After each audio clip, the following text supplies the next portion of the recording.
चार बातें नोट कर ले, बहुत ये जीवन के लिए अत्यंत लाभदायक है। जब आपका मन आपको परास्त कर रहा है, जला रहा है, वो जलन सिर्फ मन को प्राप्त हो रही, आपको नहीं। आप बिल्कुल दूर हैं, आप दृष्टा हैं, आप साक्षी हैं उसके, आप स्वामी हैं उसके। यदि आप स्वीकृति नहीं देंगे तो आपसे पापाचरण नहीं करा पाएगा। आपको डरना नहीं कि अब मन में काम आ गया, क्रोध आ गया, अब तो मेरी दुर्गति हो जाएगी। बिल्कुल नहीं। ये चार बातें बहुत जल्दी मन को प्रभु में लगा देंगी। अगर आप पकड़ पावे, ना पकड़ पावे तो भोगे। फिर आपका मन आपको जलाएगा, फिर आप रोएंगे, चिल्लाएंगे, भागेंगे। कहां भाग के जाओगे? जो संसार में फंसे हुए जन है वो तो भाग के यहां आ रहे हैं श्री जी की शरण में। यदि आप अपने मन को संभाल नहीं पाए तो फिर कहां भाग के जाओगे? इन्हीं की शरणागति से तो निर्विकार हुआ जाता है, निश्चिंत हुआ जाता है, निर्भय हुआ जाता है। इनके चरणों को छोड़कर कहां निश्चिंतता होगी, कहां निर्भयता होगी? पहला, बिल्कुल ये जीवन की वो दवा है जिससे आप बिल्कुल ठीक हो जाएंगे यदि ये जीवन में उतार लें तो। हृदय में लिख लो, दिमाग में लिख लो, किसी नोटबुक में लिख लो, जो आप रोज स्वाध्याय करें। पहला, जहां जहां मन जाए, जिस वस्तु व्यक्ति स्थान में, तत्काल अपने प्रिया प्रीतम की भावना कीजिए। ये राधा वल्लभ लाल जी है। क्योंकि ये वो व्यक्ति पहले भी नहीं था, बाद में भी नहीं रहेगा। बीच में जो व्यक्ति दिखाई दे रहा है, ये व्यक्ति नहीं, मेरे प्रभु है। वस्तु नहीं, मेरे प्रभु हैं। ये स्त्री नहीं, ये प्रभु हैं। ये पुरुष नहीं, ये प्रभु है। ये पापी नहीं, ये प्रभु हैं। ये महात्मा नहीं, ये प्रभु हैं। मान लो, सवाल हल हो जाएगा। दूसरा, जहां जहां मन जाए वहां वहां मिथ्यात्व भाव करके, ये सब माया का विलास, राधा वल्लभ श्री हरिवंश, राधा वल्लभ। और मन का एक स्वभाव है, जहां हम परिचय उसका ये जान जाते हैं स्वभाव का, तो हम उससे शासन में ले लेते हैं। लोग परिचय नहीं जानते हैं। जो ही आप जानेंगे ये भागाते हुए आ जाएगा। इसको सेकंड में भी कम समय में अधीन किया जा सकता है, और पूरा जन्म लग जाएगा फिर भी अधीन नहीं कर पाओगे। बात को समझिए। ये एक सेकंड में विश्व ब्रह्मांड में कहीं भी यदि इसका परिचय है, वो तत्काल पहुंच जाएगा। वायु भी इसके समान वेगवान नहीं है। मन, अगर अमेरिका गए हैं, आपने वो दृश्य देखा है, कोई एरिया, महल, घर, जो भी, एक सेकंड के कम हिस्से में वो पहुंच जाएगा। ऐसे मन को प्रभु में लगाने के लिए जहां मन जाए, और जाना कि गया, इतना सावधान साधक होना। गया, वो तत्काल आ जाएगा, उसको बुलाना नहीं पड़ेगा, वो तत्काल लग जाएगा। राधा वल्लभ श्री हरिवंश, राधा वल्लभ श्री हरिवंश, राधा वल्लभ। हो सकता है 5 बार न कह पाओ, फिर भाग जाए, फिर उसे लाना है। इसे कहते हैं अभ्यास योग। अभ्यास योग युक्तेन चेतसा नान्यगामिना। एक दिन ऐसा आएगा, नान्यगामिना, ये जाएगा ही नहीं, ये नहीं जाएगा। फिर दिव्य शाश्वत परम पुरुष की प्राप्ति इसी से हो जाएगी। तीसरा, हमारे मन में जो सही स्फुरणाएं हो रहे हैं उसका सपोर्ट जरूरी है। विरोध से ही मन केवल काबू में नहीं होता है, सपोर्ट जरूरी है। अब सपोर्ट शब्द से कितना मन प्रसन्न हो रहा है, हर्षित हो रहा है, उस बात का सपोर्ट जो गुरुवाणी, शास्त्र, संत जनों की वाणी, उसके अनुकूल वो बोल रहा है। चलो आज हम तुम्हारी बात पूर्ण कर देते हैं। वो कहता है मुझे आज मीठा खाने की बहुत इच्छा है। ठीक है, हम श्री जी को भोग पधराते हैं, नाम कीर्तन करते हैं, आचमन कराते हैं, फिर उसको पा लेते हैं। बिल्कुल वो आपको भजन में विरोधी भाव नहीं पैदा करेगा। कहीं कहीं मन को सपोर्ट करना है, वो कहीं कहीं शास्त्र सम्मत गुरु आज्ञा के अंतर्गत सपोर्ट जरूरी है, जरूरी है। बिल्कुल विश्वास मानिए, ये 4 बातें जो बता रहे हैं ये जीवन की धरोहर है जो आपको दे रहे हैं। चौथी बात, जो शास्त्र विरुद्ध दोष वाली सलाह दे रहा है, बिल्कुल नहीं, बिल्कुल नहीं, बिल्कुल नहीं। जैसे वो जरूरी है सपोर्ट, ऐसे बिल्कुल सपोर्ट नहीं, बिल्कुल सपोर्ट नहीं, बिल्कुल नहीं। अब वो आपको जलाएगा। जैसे सपोर्ट शब्द से हर्षित हो गया, ऐसे बिल्कुल नहीं शब्द से वो शोकित हो जाएगा। अब आपको उदास कर देगा। जब उदास वो होगा तो आप उदास हो जाएंगे, कहीं मन नहीं लगेगा। आपको लगता है अब तो जीवन बेकार हो गया। तो मन लगना ही जीवन है क्या? अरे अभी आप समझे नहीं। सोहम तवै आश्रितः, मैं प्रियालाल के आश्रित हूं। तो तन वांग मनोभीर, अगर ये नहीं लग पा रहे हैं तो मैं स्वयं प्रियालाल के आश्रित हूं। ये मुझे कैसे भ्रष्ट कर सकता है? तन वांग मनोभीर, शरीर वाणी और मन, ये हम समर्पित कर रहे हैं। तो शरीर वाणी मन, ये तीनों धोखा दे रहे हैं। शरीर बीमार हो गया है, जबान खराब हो गई है, मन गलत चिंतन करा रहा है, तो हमारा बाल बांका भी नहीं कर सकता, क्योंकि सोहम तवैवाश्रिता, मैं स्वयं प्रियाजू की शरण में हूं। उपासक देखो देखो जरा, इस पर विचार करो। क्या शरीर को त्याग देने से परम पद मिल जाएगा? दुखों की निवृत्ति हो जाएगी? क्या निर्विकारता आ जाएगी? नहीं। ऐसे शरीर को नष्ट करने वाले को प्रेत योनि मिलती है। प्रेत योनि महाभयानक कष्टदायी, जिसमें वो दरिया के समीप रहते हुए बूंद पानी नहीं पी सकता, केवल वायु भक्षण करके वो जलता रहता है। कितने समय तक, इसकी कोई सीमा नहीं है। युग युग बीत सकते हैं। ये मन जिसको तुमने अपना माना, कितनी दुर्गति का रास्ता चयन करा दिया। उपासक मस्ती सीखे। अरे चाहे गृहस्थ हो या विरक्त हो, भगवद आश्रित मस्त रहना सीखो। सदा रहो अलमस्त, नाम की धुन में हो जा मत वाला। फर्क पड़ता है मन सही है या गलत, क्या फर्क पड़ता है? क्यों? क्योंकि मैं स्वयं प्रभु के आश्रित हूं। मैं सच्चिदानंद का सच्चिदानंद अंश हूं। ना मैं कभी दूषित था, न दूषित हूं, न दूषित रहूंगा, और ना सृष्टि में किसी की सामर्थ्य है कि मुझे दूषित कर सके। इंद्रियां दूषित हो सकती हैं, मन दूषित हो सकता है, क्रिया दूषित हो सकती है। अब हम प्रभु के बल से इन इंद्रिय, मन और शरीर के दोषों का नाश करूंगा, ना कि इनके अनुसार चलूंगा। ये उपासक का स्वरूप है। व्यथा इंद्रिय प्रमथन स्वभाव वाली, मनुष्य प्रमथन स्वभाव वाला, इनके मथित होने पर, मनमथ नाम है काम का, वो इनमें बैठ करके ऐसा प्रमथन करता है, ऐसी व्यथा उत्पन्न करता है कि साधक का तदात्म भाव होने के कारण वो असहनीय हो जाता है और वो गलत संकल्प और चेष्टा में उतर जाता है। इसी को सह गया सो महापुरुष। यम ही न व्यथयन्ते ते पुरुषम पुरुषर्षभ। हे पुरुषों में श्रेष्ठ अर्जुन, अर्थात वो पुरुषों में श्रेष्ठ पुरुष है जो प्राप्त व्यथा को सह जाता है। इंद्रिय मन के द्वारा विकारात्मक पीड़ा को बिना किसी से राग द्वेष किए चुपचाप सह गया। ये भगवान की विशेष कृपा उस पर। हमारा मन क्या बुद्धि के साथ सोचवाता है कि जब हमें जो काम सताया, लोभ मोह ममता जो भी, हमें वो तत्काल मिल गया और हम शांत हो गए तो सौभाग्य समझते हैं।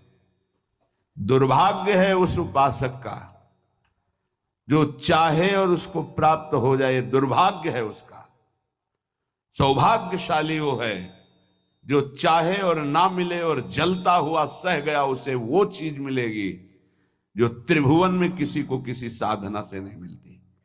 यम ही न व्यथ्यन्ते ते पुरुषम पुरुषर्षभ शम दुखा सुखाधीरम स्वमृतत्वाय कल्पते। वो अमृत पद का अधिकारी हो गया, वो अमर हो गया, अविनाशी हो गया, वो अविनाशी पद में आरूढ़ हो गया जो इस व्यथा को सह गया।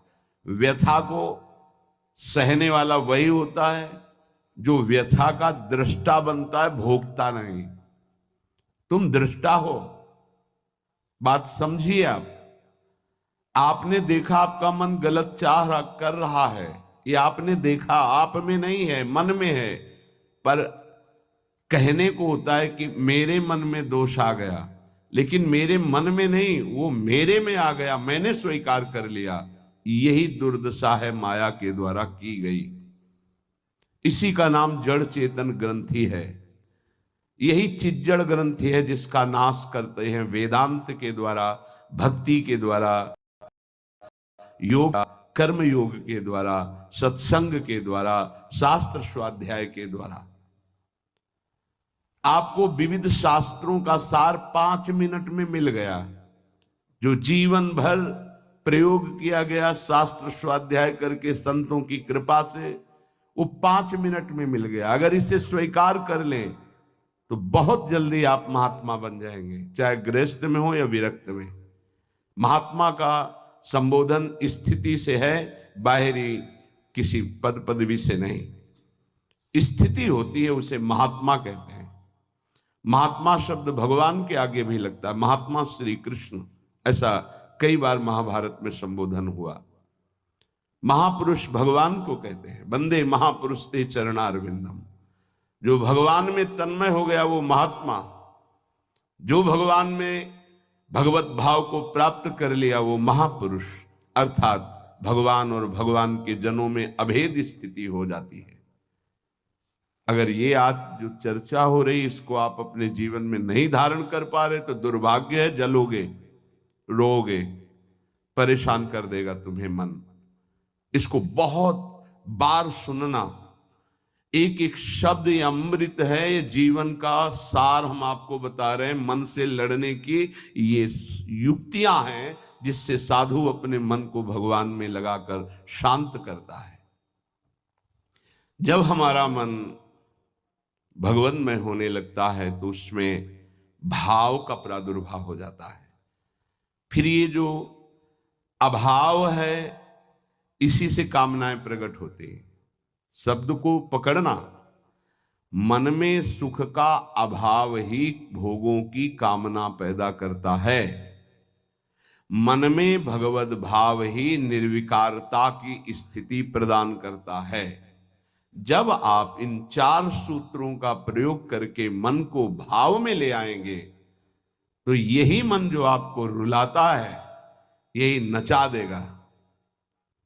पायो जी पायो मैंने राम रतन धन पायो, नाच पड़ोगे कि वस्तु अमोलक दी मेरे सतगुरु, निष्दिन बढ़त सवायो, रात दिन आनंद बढ़ रहा है, सदगुरु ने निहाल कर दिया। किसी को ऐसा लगता हो कि हाथ रखने से ये विकार नष्ट हो जाते हैं, आज तक हमने कहीं शास्त्र में नहीं पाया ऐसा, कई संतों से ऐसा नहीं पाया। सबने उपदेश दे करके, कृपा शक्ति दे करके साधन में लगाया और उसको परिपक्व किया, उपासक को बलवान बनाया। अगर ये आशीर्वाद से होता तो उपदेश ना देकर सबके हाथ माथे पे रख देते, भगवान सबका मंगल करें, सब निर्विकार हो जाएं। कभी ऐसा नहीं हुआ है, ना ऐसा हो सकता है। हम जब संतों के वचन पर श्रद्धा करते हैं और उसको स्वीकार करके आचरण में लाते हैं तो वही आशीर्वाद हो गया कि हमारा पुरुषार्थ सार्थक हो गया। हमारा प्रयत्न गुरुदेव के वचनों के अनुसार, प्रयत्न की शक्ति गुरु कृपा, तो आगे जो भक्ति का रंग वो गुरु कृपा, मोक्ष जो वो गुरु कृपा, भगवत साक्षात्कार गुरु कृपा। पर उसमें हमारी पूरी शक्ति उनकी आज्ञा पालन में लगी है, इसीलिए प्रधान कृपा हमारी हुई। हम प्रधान कृपा अपने ऊपर नहीं करते, और तो सहायक कृपा सब है। भगवान की कृपा मानव देह मिला, सत्संग मिल रहा है। गुरु की कृपा स्वीकार किया, मंत्र दिया, नाम दिया, उपदेश कर रहे हैं। शास्त्र कृपा हमें सुलभ मार्ग, भगवत मार्ग, उससे नाना प्रकार के बचाव पक्ष की बातें, उसमें आसक्त होने की बातें दोनों बताई गई। परमार्थ में कैसे आसक्त हुआ जाता है, परमार्थ में कैसे बचा जाता है, शास्त्र कृपा भी है। अपनी कृपा हम नहीं कर पा रहे हैं। अपनी कृपा, अब हमको इस संसार समुद्र से मुक्त होना है, डूबना नहीं, इसमें पार जाना है। अब मुझे वही करना है जो मेरे गुरुदेव कहते हैं, शास्त्र कहता है। अब इसके विपरीत नहीं, ये अपने ऊपर कृपा हो गई। कोई बिरला समझ पाता है गुरु कृपा को।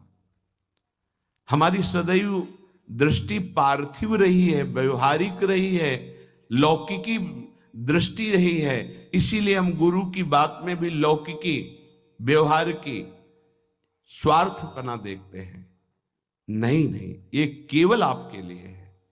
आपको दुलार करना या डांटना, आपको अपना मानना, अधिक प्यार दिखाना, आपके मन को चुराकर प्रभु में लगाना है।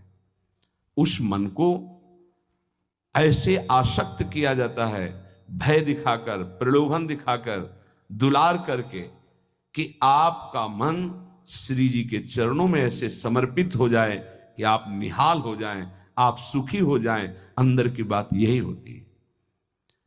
कभी सैकड़ों बार देख करके, मिल करके आपको दुलार करना, कभी वर्षों आपकी तरफ बिल्कुल न देखना, न संभाषण करना। क्या समझते हो आप? पहले आपको प्यार करते थे, अब नहीं करते। प्यार का व्यवहार दिखाई देता था, अब तुम्हारे ऊपर वास्तविक प्यार की वर्षा हो रही है, जो ना देखकर, ना बोलकर भी अंदर से चिंतन करते हुए तुम्हारी चित्त वृत्ति को भगवदाकार किया जा रहा है। कहीं तुम पांच भौतिक शरीर में आसक्त ना हो जाओ।